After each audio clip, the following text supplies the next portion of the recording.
Hey guys, it's me, Paula Marciano, and welcome back to yet another video. In today's video, I'm going to be talking about how to write a German CV, or in German, Lebenslauf.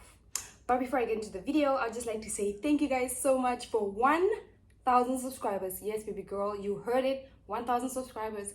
I'm that girl. I'm that girl with 1,000 subscribers, literally. I'm going to put in my bio on Instagram.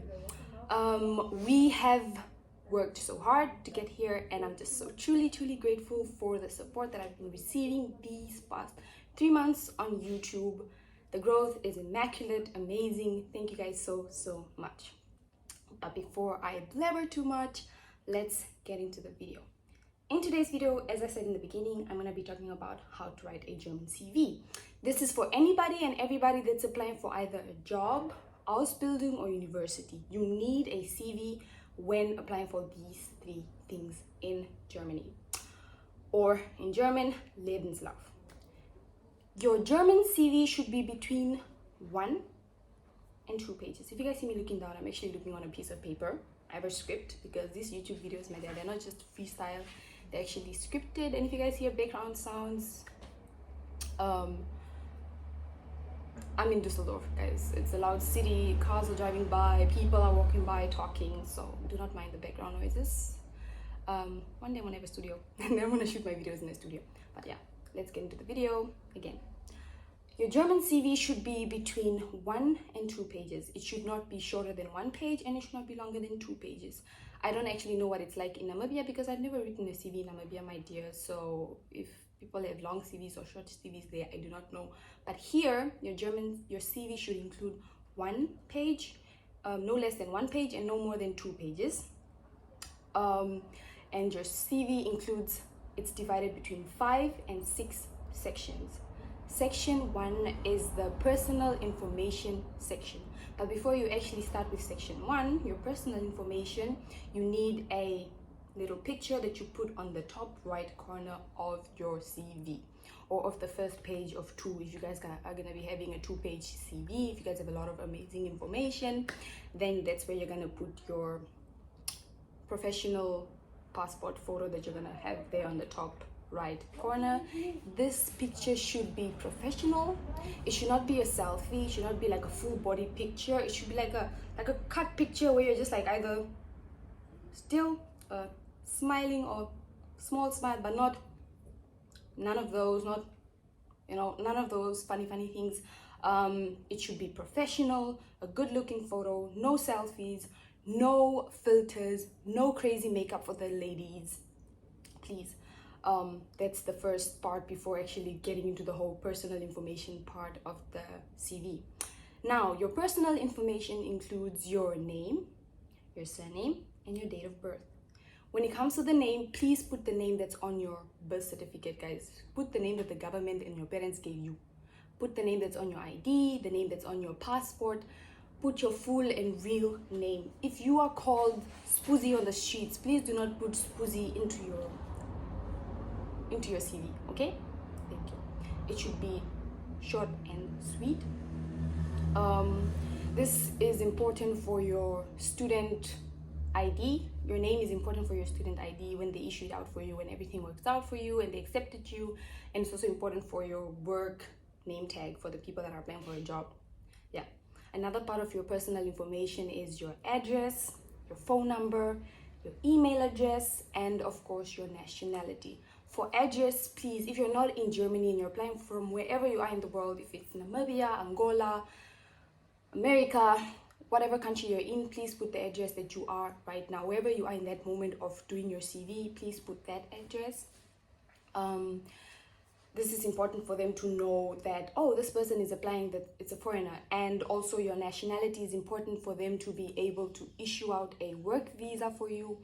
And also to the people that are already in Germany that want to know how to write a German visa. So for my girlies that are doing au pair, or the boys that are doing au pair, that want to apply for an Ausbildung weiter, or to apply for a studium in a university in Germany, please do not forget to put what's your nationality. This is very important for them to know if whether they need to issue out a student visa or a work visa for you. And your phone number, guys. for your phone number, you need to put your country's phone number, postal code. For Namibia, it's +26481, and then the rest of the numbers. Do not put 081, because when the people are going to be calling you, it's going to be difficult. If they want to make an international call to talk to you, 081 does not go through, but +26481 does. So whatever country you're from, please make sure that the number that you put in starts with plus, and then the rest of your numbers. And an email address is very, very, very important. If you do not have an email address, I recommend or suggest that you create one with your name and surname, because in the adult world, guys, we use email addresses. So those are the important things of section 1, your personal information. Now we're gonna go on to section 2. Section 2 is basically your work experiences. In this section, you're gonna talk about prior jobs that you've done, anything regarding,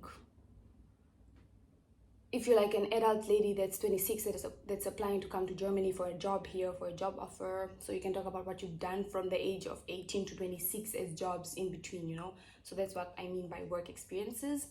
In this part, you should put the name of your company that you worked at. You need to put your title, the title of the position that you had at the company, and the days that you're employed for, from month to year. So month and year. For example, if you were employed from February of 2019 until when? December of 2021. That's what you put. And then you should say February of 2019 to December of 2021, I worked at H&M as the manager. And you should also talk about your responsibilities that you had at the workplace. Like, for example, if you're the manager, you can say that you're the one that was supervising everybody and making sure that the other employers or employees, that the other employees did their job, stuff like that. That's for the work experience in section 2. For the students and the young people that are applying for the Ausbildung and are not applying for a job, even if you are applying for an Ausbildung and you have work experience, very, very important to put your work experience.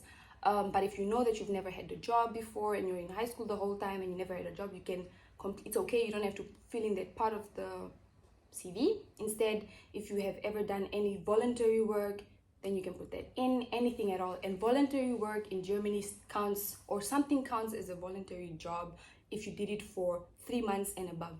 If you did something for 2 weeks, that's not a voluntary job to me. You were just going there for 2 weeks. But if you, for example, volunteered in an old age home or a kindergarten or a church Sunday school, to me, if you are the one that singing with the little kids at Sunday school, that's also volunteering. So you can definitely put that into your CV as voluntary work. And if you did something like a gap year, if you ever did a gap year, please put that in, because that's very interesting about you, makes you seem exciting. But please remember to be factual in your CVs.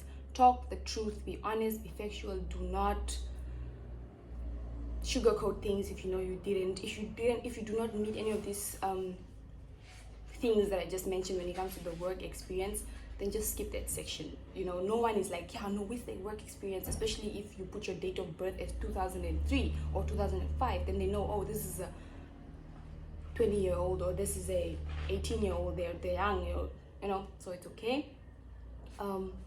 Now we're gonna go to section 3. Section 3 is your education and your higher education. This is basically the part of the CV where you talk about your schooling history from grade 1 to university to high school and stuff like that. In this part of the CV, you're gonna put the name of the university that you attended, the field you studied, and the period from which you studied at the university in months and year. So which month you started the university and year, and which month and year you ended or you completed university, or if you dropped out or anything like that, please include all of that. This is for people, yeah. And for the people that are in high school, you should talk about the name of your high school. You should like start from primary school. For example, me, I'm not making an example of myself. January 2009 until December 2015, say that of primary school. January 2016 until December 2020, Commerce High School, like that. And yeah, please do talk about, don't forget to add the city in which you studied in and the school. Guys, do not forget your school names. This is very, very important. And then this brings us to an end of section 3, the education or higher education part of the CV. The next part of your CV is your section 4, which is the skills that you have. If you possess any skills at all, this is your time to shine. Skills that may include, for example, your language skills, your computer skills, achievements and certificates that you might have, and also even if you have a driver's license, please mention that in your CV, because that's important for people that depends on what you're applying for. If you don't have a driver's license, that's also very, very much okay. But if you're applying for a driver at Amazon in Germany and you don't have a driver's license, then that's not okay. But if you're applying for an office job and you mention that you have like a driver's license, is just a plus. It's not a necessary thing depending on what you're applying for, but it's a plus. It's a win for you if you have one. So please do not forget to mention that. And for language skills, guys, if you speak extraordinary languages, then please include those things. If you speak French, German, do mention your German language level so that they know where your level is at German. If you know you have German, if you do not include German as a language that you speak, but you're applying to a company or a school in Germany, they're gonna kind of be like, what's going on over there? And then that kind of sums up section 4.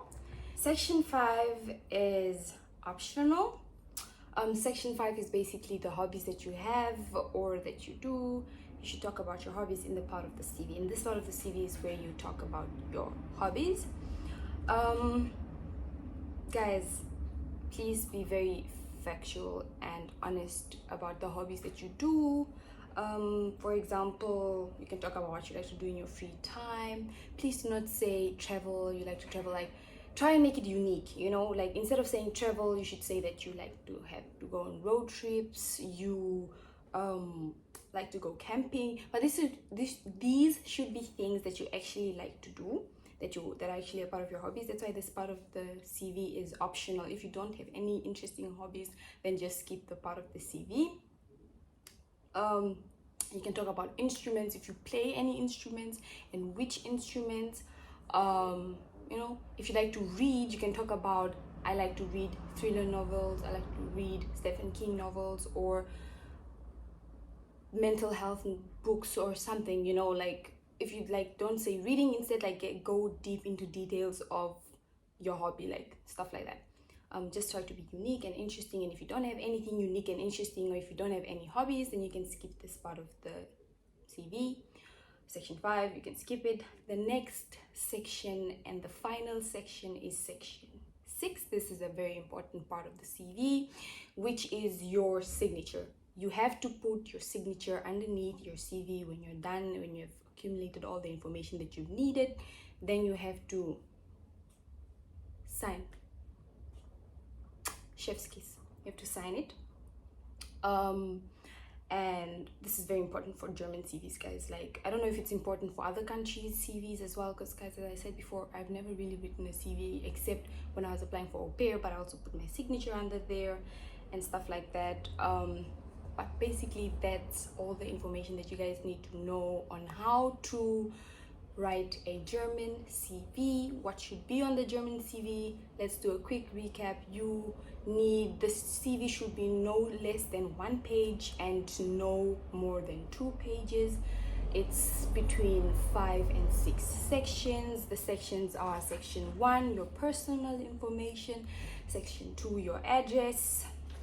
That's part of the personal information. Section 2, your work experience; section 3, your educational and higher education information; section 4, your skills; section 5 is optional, but it's your hobbies; and section 6, your signature.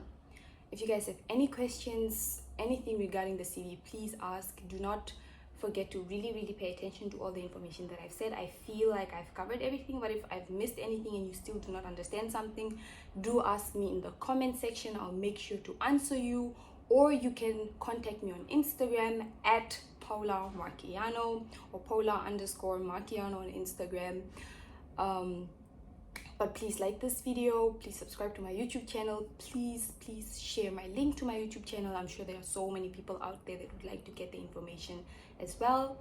And let me know what you guys thought of the video, if it was informative, if it was good, if you guys liked the video, if you guys have any girl, this part of your life, this is not a good part of the video, you know, let me know so that I can get better for you guys. I genuinely do enjoy doing these types of content, and I hope we will be reaching 2,000 subscribers soon. And I hope you guys have a good day. Bye.